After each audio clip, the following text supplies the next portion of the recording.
Hello everyone and welcome back to my channel again. आज हम discuss करेंगे economic concepts and terminologies के कुछ शब्द, जिसमें हम हर वीडियो में कुछ 5 शब्दों को डिस्कस करते हैं which is related to economics, which is related to current affair, Indian economy, जो कि आपके लिए समझना is very important. So let's start the video. The very first word is go go fund.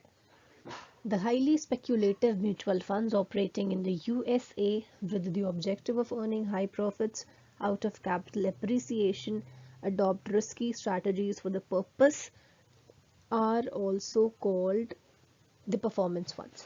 Gogo fund वो वाले म्यूचुअल फंड्स होते हैं जो कि अमेरिका में ऑपरेट करते हैं, पहली चीज़। दूसरी चीज़, हाईली स्पेक्यूलेटिव, मतलब कि बहुत स्पेक्यूलेशन लगती है इनके ऊपर, बहुत सट्टे लगते हैं कि weather it is going high or whether it is going low.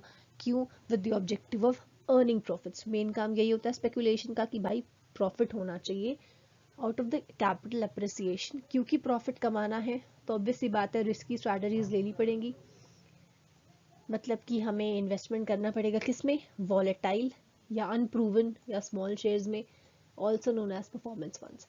ठीक है, तो कुल मिला के जो गोगो फंड है बहुत ही ज़्यादा हाईली स्पेकुलेटिव होते हैं, वॉलेटाइल होते हैं नेचर, और हमें इनमें प्रॉफिट कमाने में, क्योंकि प्रॉफिट ज़्यादा है इस वजह से रिस्क भी ज़्यादा है, और अनप्रूवन और कुछ स्मॉल शेयर्स में इन्वेस्टमेंट करनी पड़ती है रात for the purpose of earning profit.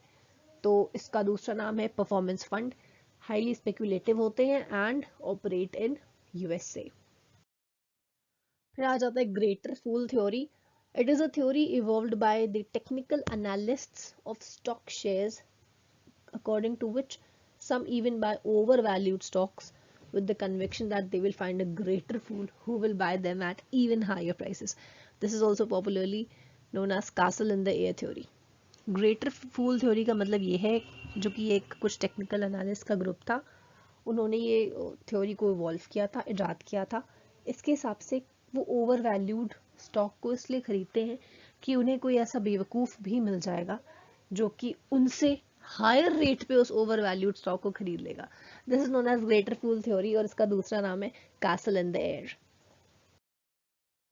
Then comes Gresham's law.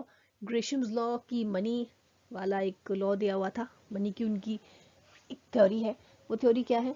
The economic idea that bad money forces good money out of the circulation. ये उनका एक थ्योरी है कि जो बैड मनी है वो अच्छे मनी को सर्कुलेशन से बाहर निकाल देता है. It is named after Sir Thomas Gresham.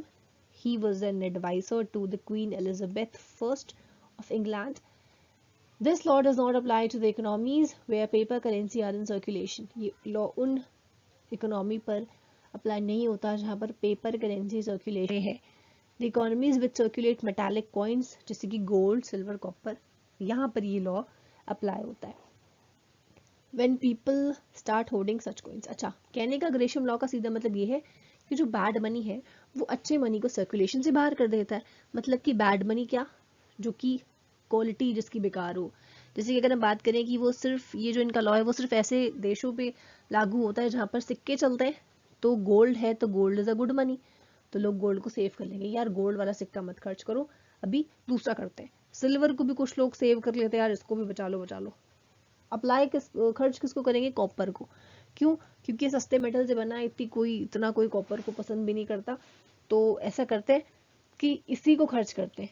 तो मतलब कहने का जो है कि bad money drives of good money and circulation, क्योंकि सबने अपने अपने पास गोल्ड और सिल्वर बचा के रख लिए क्योंकि ये गुड थे, और सर्कुलेशन में क्या है? कॉपर. तो बैड मनी ने क्या किया? गुड मनी को सर्कुलेशन से बाहर दिया और लोगों ने इनकी होर्डिंग स्टार्ट कर दी. Then comes Greenspan put. Greenspan put is what? A financial market terminology. Financial market का एक शब्द है which is named after former chairman of the US Central Bank. US का सेंट्रल बैंक है फेडरल रिजर्व. इस federal reserve के former chairman थे. To mean the helpful ways, he responded to big declines in the stock market by delivering the cut in interest rate. Greenspan put का मतलब ये है कि एक हेल्पफुल तरीका है जिसमें हम क्या कर सकते हैं, स्टॉक मार्केट में डिक्लाइन कर सकते हैं by cutting the interest rate. अगर इंटरेस्ट रेट में कट कर देंगे तो ऑब्वियस सी बात है कि स्टॉक मार्केट में डिक्लाइन हो जाएगा. This idea was given by the chairman of US central bank, और ये इस पर्पस से ही दिया गया था कि कभी कुछ लोगों की हेल्प करने के लिए, या अगर बहुत ज़्यादा हाई इंटरेस्ट है तो उसको कट करने के लिए हम ये चीज़ कर सकते हैं. Then comes grey market, the unofficial market of newly issued shares before the formal listing and trading on the stock exchange. आपने सुना होगा ना कभी कि कोई सामान आप अगर लेने जाएं, फॉर एग्जांपल घर में जो अगर कभी गैस खत्म हो जाती है सिलेंडर वाली, तो आपने सुना होगा कि यार सिलेंडर तो कहीं नहीं मिल रहा है, बट ब्लैक में मिल रहा है 1500 रुपए का. ठीक, तो वो जो ब्लैक में मिलना होता है ना, सेम वही चीज़ है यहाँ पर ग्रे. अभी इशू शेयर का हुआ नहीं है, मतलब कि अभी स्टॉक एक्सचेंज मार्केट पे शेयर्स की लिस्टिंग नहीं हुई है, बट वो शेयर आपको अनऑफिशियली मिल सकते हैं. हम अब अपनी भाषा में बोले तो हमको ब्लैक मार्केट से सिलेंडर मिलता है, वैसे यहाँ पर उस ब्लैक मार्केट को कहा गया है grey market. It is the unofficial market of newly issued shares. अभी शेयर्स इशू किए हैं कंपनी ने और नए नए शेयर्स हैं, अभी फॉर्मल लिस्टिंग नहीं हो पाई है, ट्रेडिंग नहीं हो पाई है, बट स्टिल वो आपको मिल जाएंगे. कौन सी मार्केट में मिलेंगे? ग्रे मार्केट में. ठीक है, तो आप इसे गैस वाले सिलेंडर की ब्लैक मार्केट और शेयर्स वाली ग्रे मार्केट से आप इसे रिलेट कर सकते हैं, कंफ्यूज नहीं होंगे, बहुत ईजी लगेगा. Okay, so thank you everyone for watching. I hope आप सबको समझ में आ गया होगा. If you really like the content, you can share, like, subscribe my channel.